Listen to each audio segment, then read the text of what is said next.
If you have your Bible, would you turn to the book of John, chapter 7? Book of John, chapter 7. If you don't have a Bible with you, we'd love if you'd take one of the ones that the church provides. It's either, there's one underneath the seat or in the rack in front of you. And in those Bibles, it's page 756. Page 756. And we're looking together in John, chapter 7.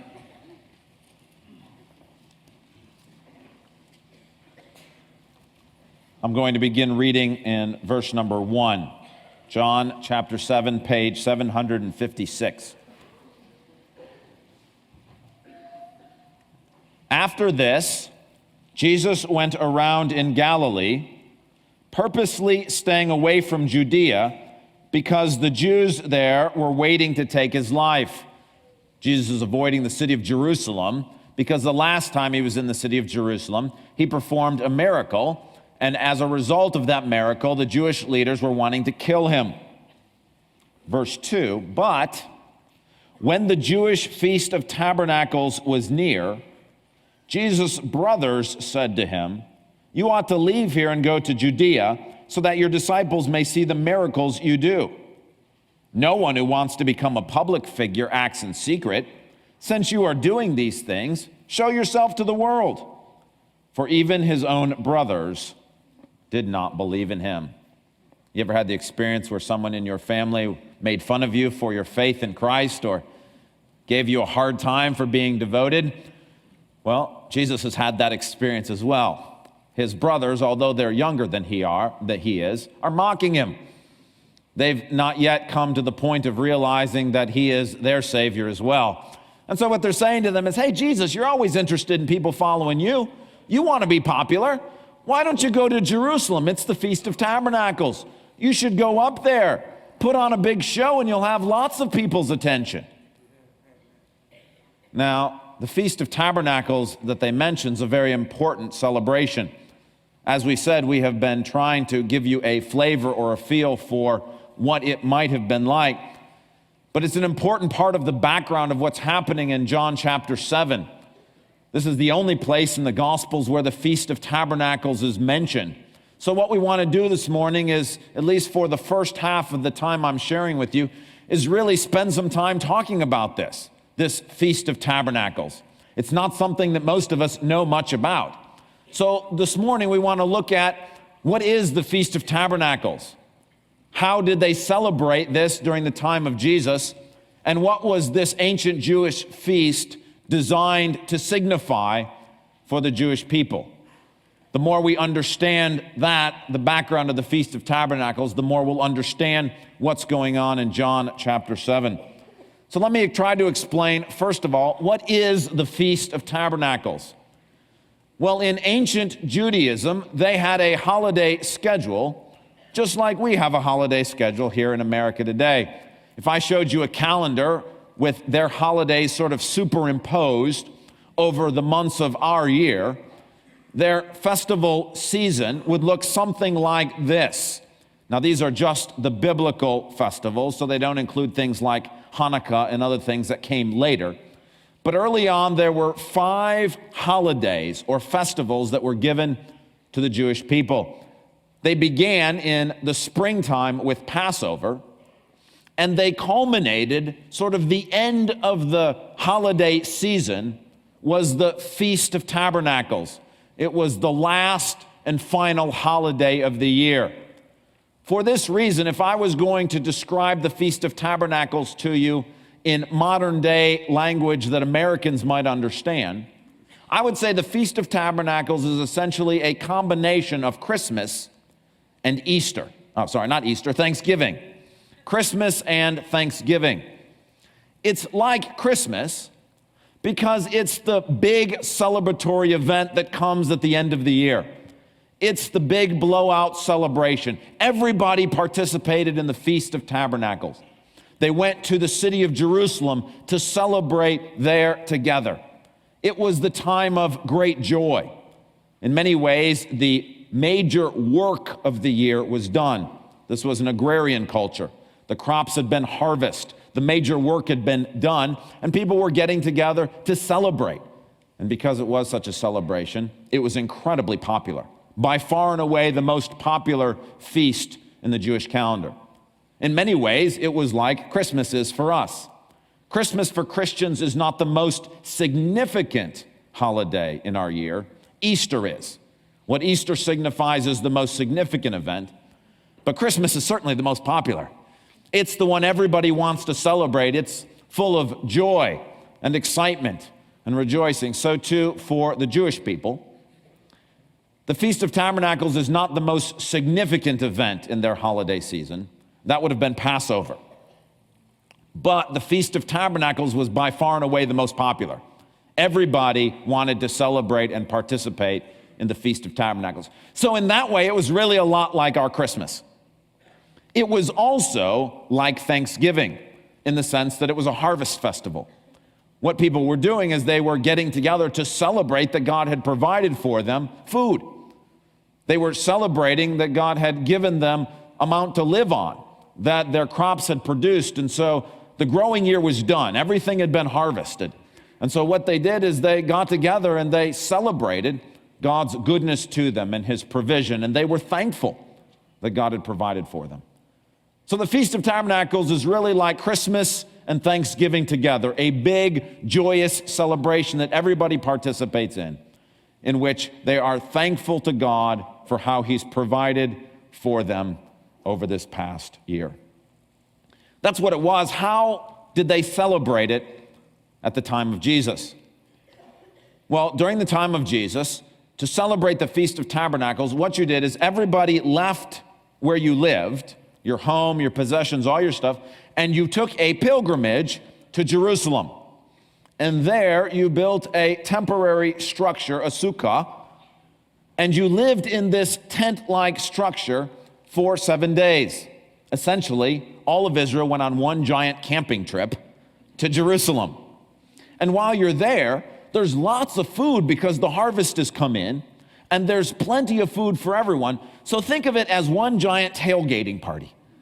Everybody's got their food, everybody's got their tents, and they're all gathered in the city of Jerusalem together. And for 7 days, they camp out in Jerusalem, and they enjoy festivities and engagement with one another, celebrating the goodness of God to them. Now, during the Feast of Tabernacles, there were two very important ceremonies that took place. I'm only going to describe and talk about one of them this morning, and it was a ceremony having to do with water. Now, every morning, all 7 days, during the Feast of Tabernacles, what people would do is many people would gather in the temple courts in Jerusalem, and there a procession would begin. It would be led by the high priest. There would be musicians and worshipers, and together, the people who were participating in the water ceremony would travel about a half mile down to the pool of Siloam. There, the high priest would take a golden pitcher, dip it in the pool of Siloam, and the procession would head back towards the temple in Jerusalem. Now, while they're walking, carrying this pitcher of water, the people who are participating in the procession would either sing or say aloud Isaiah chapter 12, verse 3.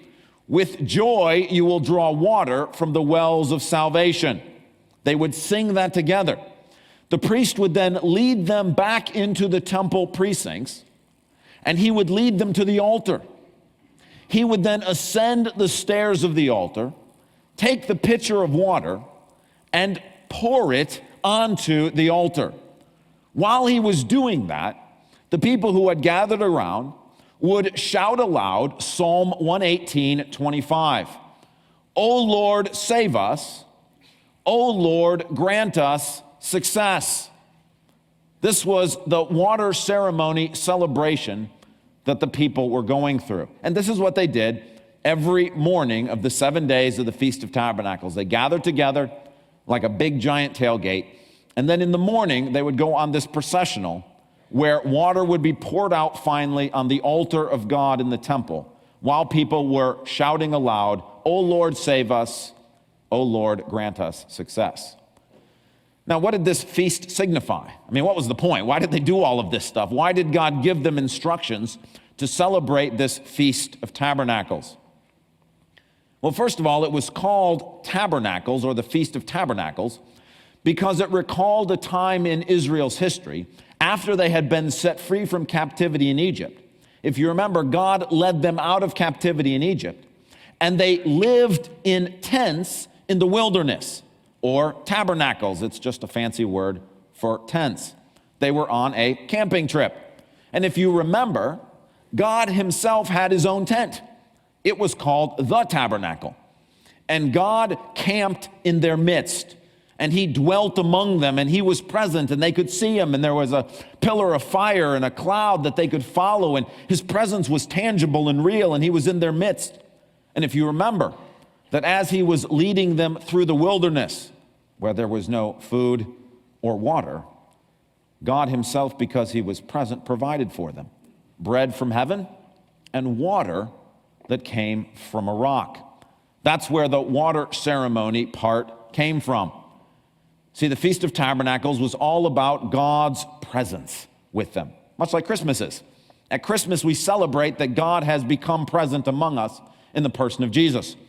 At the Feast of Tabernacles, what they were remembering was that there was a time in their past where God dwelt in their midst in a very tangible way and provided for them not only food, but water, because without water, there's no life. And so every year they would gather together, and for 7 days they would go through this elaborate water ceremony. On one hand, they were thanking God that he had provided water through this past year, but in many ways they were also praying for the future. That's why they were singing Isaiah 12:3, which says, "With joy you will draw water from the wells of salvation, and O God, save us. O God, bring us prosperity, bring us success." See, without water, there would be no crops. Without water, there would be no food. And so when they got together, water was the symbol of life. It was the symbol that because God was with them, he was providing them with life. And so they went through this elaborate water ceremony, because as the water was poured out, the people were praying and not only thanking God for the water he had provided in the past, but asking them, "Lord, give us water for the future, so that there'll be food for this next year, so that we can come back the year after and celebrate your goodness, because your presence with us means life." And that was symbolized through water. Now, the Feast of Tabernacles took place in Jerusalem. It wasn't just a giant camping trip to anywhere. They all went to Jerusalem. The reason they went there is because after God had led them around in the tabernacle in the wilderness, at some point they arrived into the land that he had promised to give them, and when they got there, the tabernacle was replaced with the temple. The temple, a fixed structure in Jerusalem, which was where God housed his presence. In fact, when the first temple was built, when King Solomon built the first temple, they dedicated the temple during the Feast of Tabernacles, because that's what the feast was about. And after that temple was destroyed, when it was rebuilt, they timed the rebuilding of the altar in the second temple with the Feast of Tabernacles, because that's what it was about. It was about God's presence that provided life. That water was a symbol, but it was a symbol of something, that with God came life. And so all these people gathered together around the temple in Jerusalem to celebrate the fact that God was present in their nation and God was present with them. And because he was present, they were counting on water for the coming year and thanking him for the provisions of the prior year. Now, because the Feast of Tabernacles was about God's presence with them, there was also one other unique feature about that holiday that was not true of any other Jewish holiday in the ancient Jewish calendar. And that is, the Feast of Tabernacles was not simply for the Jewish person. It actually had the nations in mind. In fact, Zechariah 14, verses 16 and 17, which was a text that was read every year during the celebration of the Feast of Tabernacles, says, "Then the survivors from all nations that have attacked Jerusalem," this is speaking of the future, "will go up year after year to worship the King, the Lord Almighty, and to celebrate the Feast of Tabernacles. If any of the peoples of the earth do not go up to Jerusalem to worship the King, the Lord Almighty, they will have no rain." Notice the connection between God's presence and water.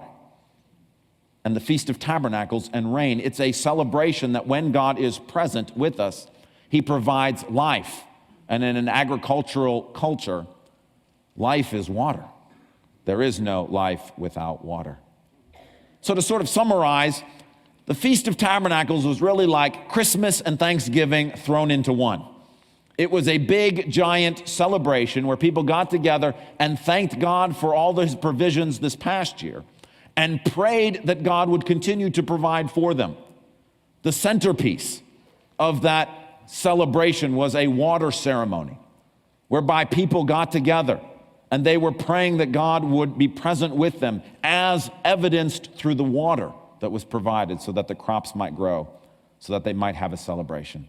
And during the celebration, they were reminded that God's blessing to the nation of Israel was not simply so that they might hoard it for themselves.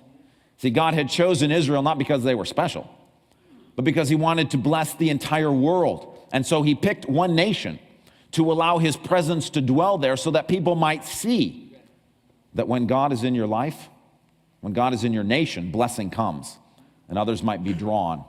And so the Feast of Tabernacles, it was a reminder to the people that God's blessing was not for them to hoard, but it was an opportunity for them to be a conduit by which God's blessings would go to all the nations of the world. Well, that's the Feast of Tabernacles that Jesus' brothers are egging him on to go to.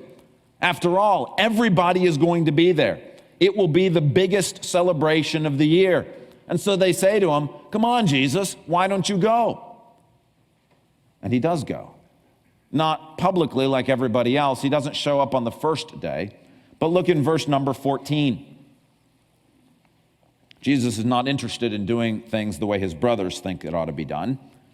But in verse 14 it says, "Not until halfway through the feast did Jesus go up to the temple courts and begin to teach." So somewhere around day 4 of this 7-day celebration, Jesus quietly slips into the temple courts, and while he's there, he spends his days teaching. On the 4th day he teaches, and on the 5th day he teaches, and on the 6th day he's there in the temple courts teaching. On the 7th day, something very dramatic happens. Picture in your mind the ceremony that I just talked about, this water ceremony.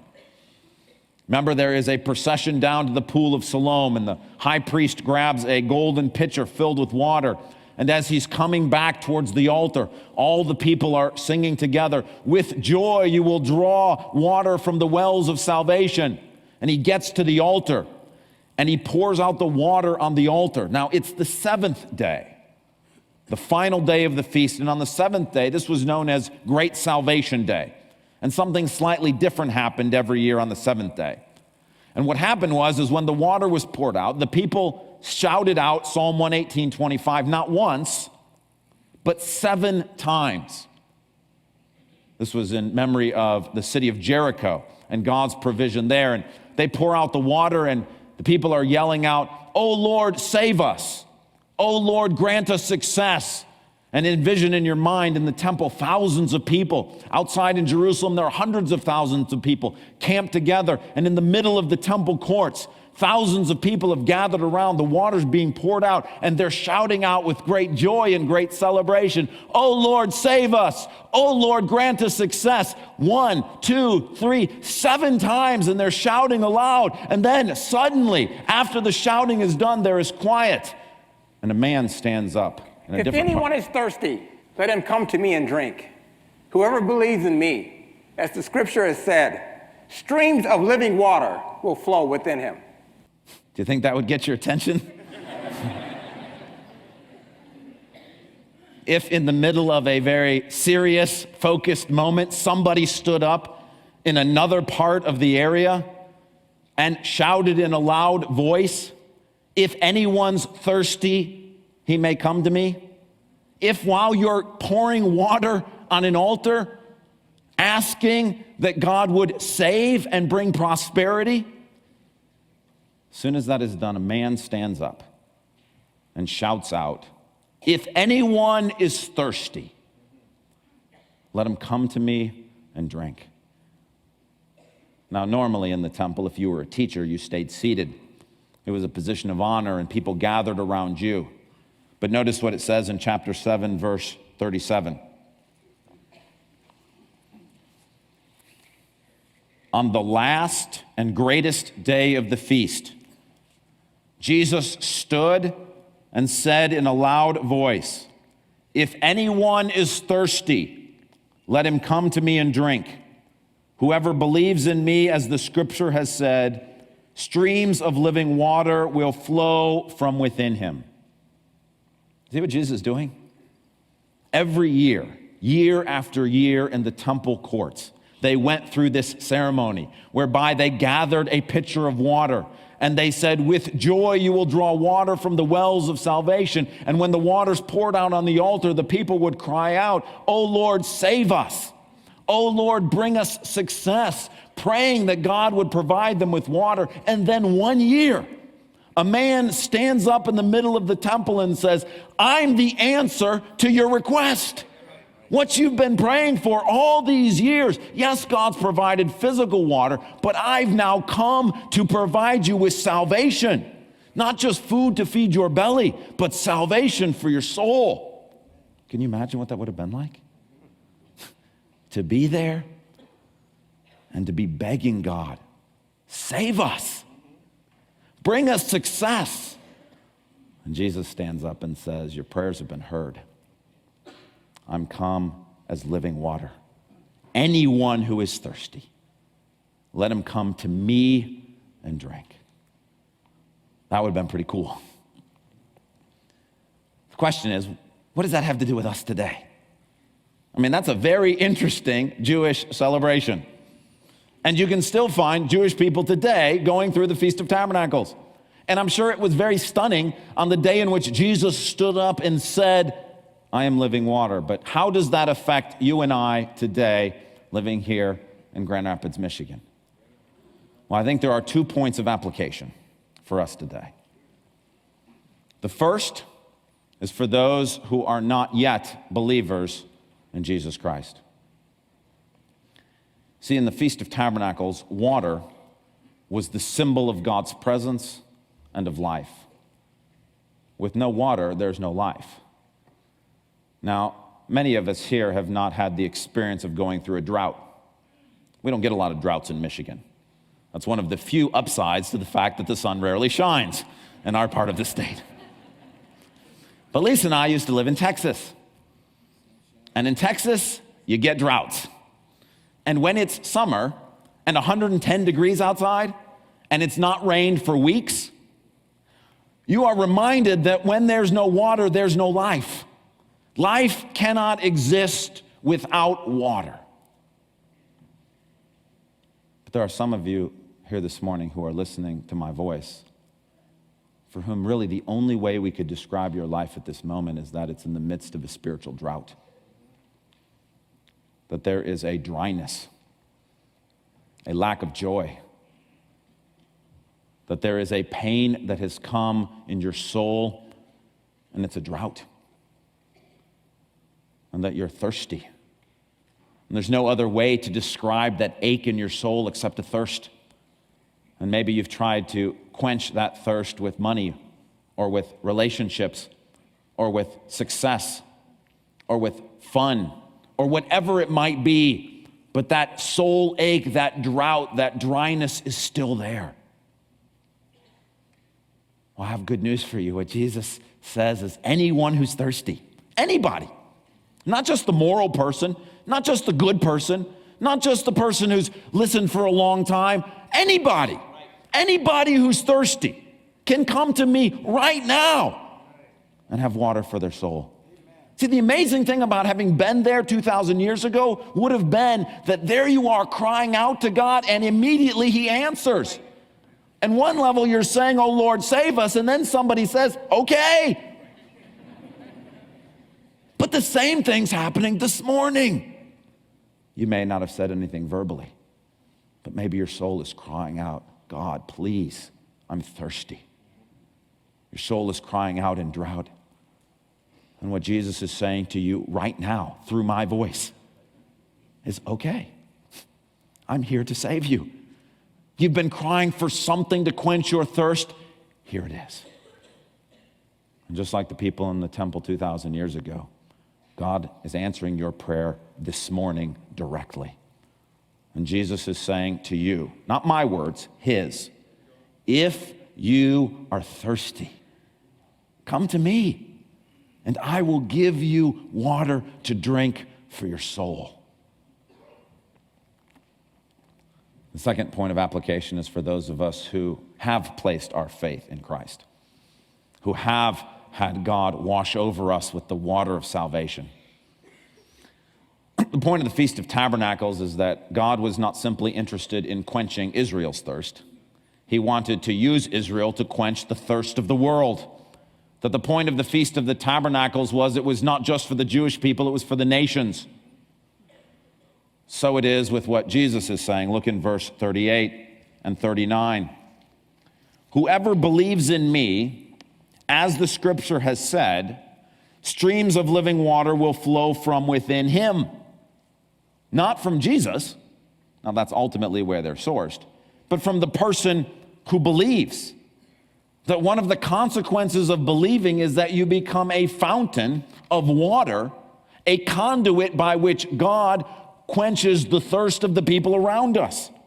Verse 39, by this he meant the Spirit, whom those who believed in him were later to receive. Up to that time, the Spirit had not yet been given, since Jesus had not yet been glorified. See, here's the point of the Feast of Tabernacles. It was a celebration of God's presence and the recognition that God's presence brings blessing, just like Christmas. We celebrate that God is present in Jesus, and the reason Christmas is so celebratory is because when God's with you, it's great, and there is joy, and there is life. The Feast of Tabernacles is, look, we celebrate God's presence because with God's presence comes life. But what Jesus is saying is that anybody who believes in me, God becomes present in you. Not just in a temple in Jerusalem, but in you and I. The Spirit of God, God himself, comes to live within us. And what's the result? Wherever we go and whatever we do, streams of living water flow from us to others. Yes, they're sourced in Jesus, but they come through us. That we get to be agents of blessing. And there's little in life that's more joyous than that. That's why it's such a great celebration. That when you go to work tomorrow, when you go to your family who might not be believers like Jesus' family wasn't filled with believers, when you're in your neighborhood, when you go to school, that you are taking God into those situations. Because God is in you, you are bringing his presence into what is otherwise a dead situation. And once you bring water into a dead situation, there's life. Now, how does that work? How do you and I become conduits of God's blessing? Well, I think there's a number of ways, practical ways. And so I tried to think back through this week of some of the things that I had seen or experienced and how God's presence might have been mediated through those things. And I came up with 4 or 5 that I saw that were pretty instructive for me. One of the ways that you and I can be agents of God's blessing, the ways we can bring streams of living water to other people is when we go to our jobs or live in our neighborhoods or go to school and we simply do good work. We simply do a good job. We work hard at whatever assignment we've been given. If we've been assigned to research something, we do it in a good way. If we've been assigned to build something, we work hard at it. And the amazing thing is because the Spirit is within us, that when we do a good job at our jobs, when we do well in school and work hard, when we're a good neighbor, we're not simply being a good neighbor. Streams of living water are flowing from us to a dry and thirsty neighborhood. All of our elders this week, we were all reading together 3 chapters from a book that the chairman of the elders had asked us to read, and one of the chapters made this point. It was a great reminder. We're not just simply streams of living water when we sit down and share the gospel with somebody. That when we go to our jobs and just do a good job, do the work we were assigned to do, we're being streams of living water. And the corporation we work for, the neighborhood we live in, the school we're attending is being watered simply because we're there. It also happens that we minister God's presence to other people when we open up and share with others the pain that we ourselves have experienced. This week I got a thank you note from someone who shared their testimony at our Christmas service. If you remember, on the 26th, the day after Christmas, we had testimonies and people were just sharing what God was doing in their life. This person wrote me a note to say that they had agreed to share their testimony simply out of obedience. They thought God was asking them to do it and it was the right thing to do. 2 weeks later, this person was writing me a note to say thank you because something happened that they had no idea would happen. And that is they got the opportunity to be a huge blessing to other people. By simply opening up and sharing what they had been through and what God had done to bring them comfort, they were able to minister comfort to others. And this was the thank you note because this person was overwhelmed with joy that they were able to be used in that way. That the struggles and the suffering were not for nothing. They were able to bring water to someone else. And when you and I simply open up to one another and we share the pains that we've gone through and what God's done, God ministers living water through us to others. It can also happen when we simply pray for those in our lives who may not know Jesus or who may be hurting. I received an email this week from somebody in our congregation, and you could just feel the joy dripping off the email. She had been praying for somebody whom she wanted to know God. And she was writing this week to say that God had begun to move in her friend's life and that it was cool and it was amazing to see. And she was ministering streams of living water, that there was a dry and thirsty land that I didn't know anything about or wasn't connected to, but she was able simply because the Spirit was dwelling within her. And she was faithful to remember her friend in prayer and that God had begun to move because of this woman's prayers. She was streams of living water. It can happen when somebody cares for the poor or defends the oppressed. This week, I witnessed firsthand a member of our congregation who was looking after somebody who's very special to God, but who happens to not have a lot of financial resources and has suffered from oppression, societal oppression in this world. And this person in our congregation was ministering generously, taking care of physical needs and emotional issues.